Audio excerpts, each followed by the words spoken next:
Welcome to the Getty 2026 Intelligence Briefing from Event CR Advisory. Today, the competitive elite, part of the 105 report Global Event Tourism Index. We're looking straight at the 21 highest scoring destinations on Earth. And look, if you're a CVB director, a tourism minister, or you're managing institutional capital for event tourism infrastructure, this briefing is going to give you the exact 2028 to 2030 data trajectories you need. Because let's be honest, we're seeing way too many senior portfolios running on legacy playbooks. Making capital-intensive bets based on gut feeling is leaving current strategies dangerously incomplete. The market is just moving way too fast for guesswork right now.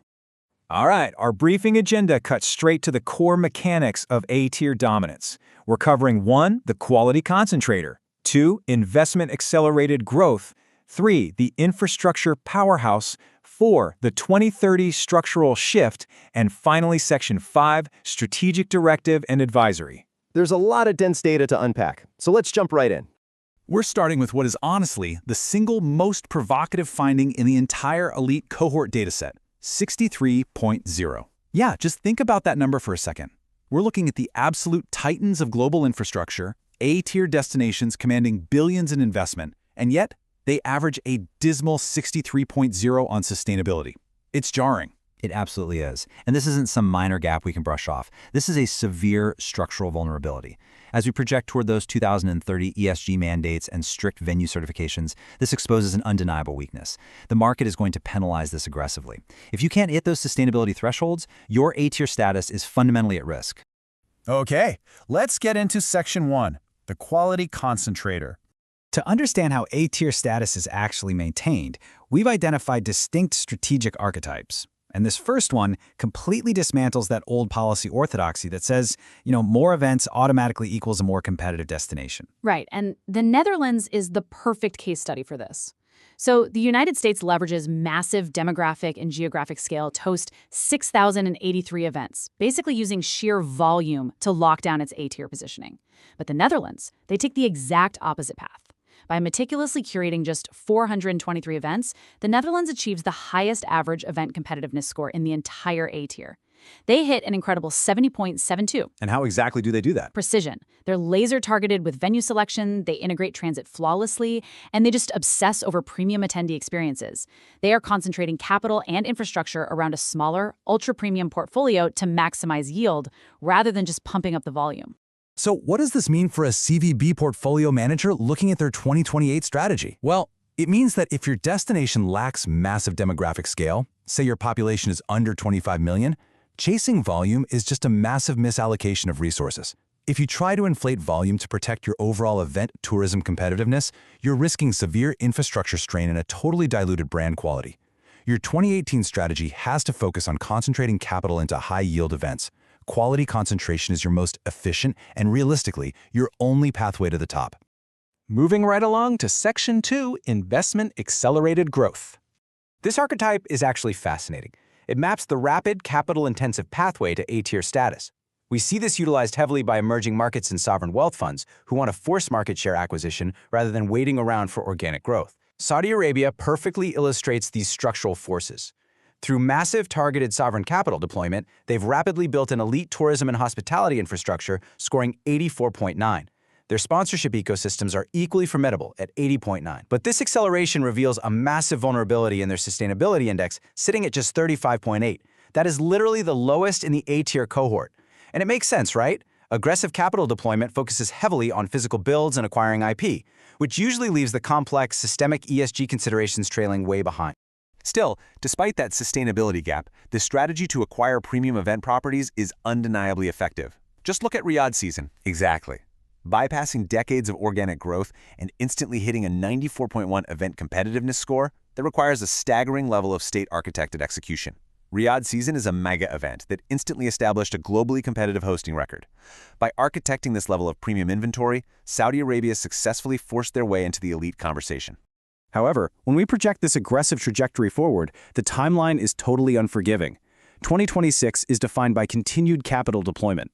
2028 will see that infrastructure mature, but 2030? That is the pressure point. To avoid a brutal regression back to the B+ tier, Saudi Arabia has to rapidly deploy capital to backfill the sustainability deficit. And a regression to B+ isn't just a bruised ego. It means severe capital flight, lost premium bids, and major institutional partners walking away. You cannot rely solely on infrastructure and sponsorship if the 2030 market mandates strict ESG compliance. Which brings us to Section 3, the infrastructure powerhouse.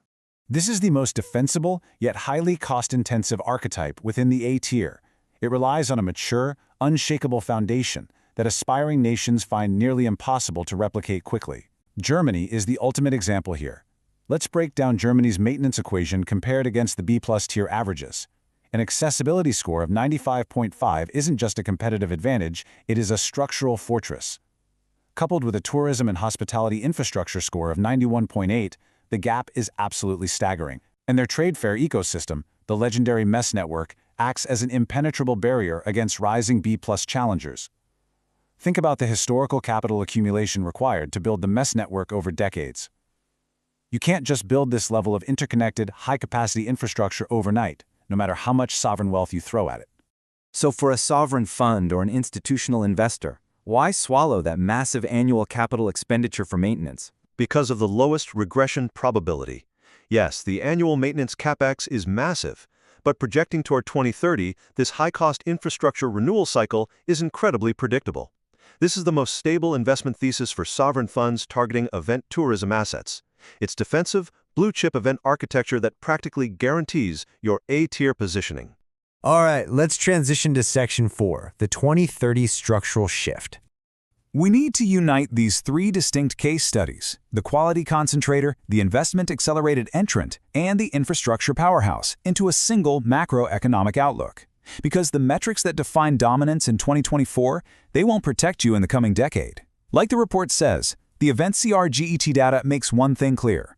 The structural shift confronting the industry is that sustainability and layer balance will replace volume as the primary tier boundary determinant by 2030. The days of masking an unbalanced destination profile with sheer event volume are officially ending. When we look at the 5 strategic archetypes, powerhouses, portfolio leaders, accelerated, cultural, and balanced, the future winners are obvious. For sure, the structural advantages are shifting. If you contrast a cultural heritage destination with a portfolio leader, a destination relying solely on historical cultural assets without modernizing its infrastructure is just going to stagnate. Meanwhile, early ESG adopters and nations maintaining a truly balanced portfolio are going to gain immense structural advantages. On the flip side, nations carrying unmitigated sustainability gaps are going to fall aggressively behind. This metric alone is dictating a massive shift in how capital is allocated over the next 4 years. Finally, Section 5, Strategic Directive and Advisory. Look, the data is available, the archetypes are quantified, and the vulnerabilities are mapped. Operating without this intelligence is no longer just a blind spot. It's a severe professional liability for anyone managing event tourism assets at a senior level. Event CR Advisory works with destinations and tourism boards to turn this intelligence into competitive strategy. If you're making hosting, investment, or positioning decisions without this depth of data, you're working with an incomplete picture. We partner with convention bureaus, national tourism organizations, and event associations to co-create intelligence. Start at eventzr.com/advisory. This is one of 105 GETI 2026 briefings. Share it with a colleague who needs to hear this. This has been a GETI 2026 intelligence briefing from EventZR. Make decisions with data, not intuition.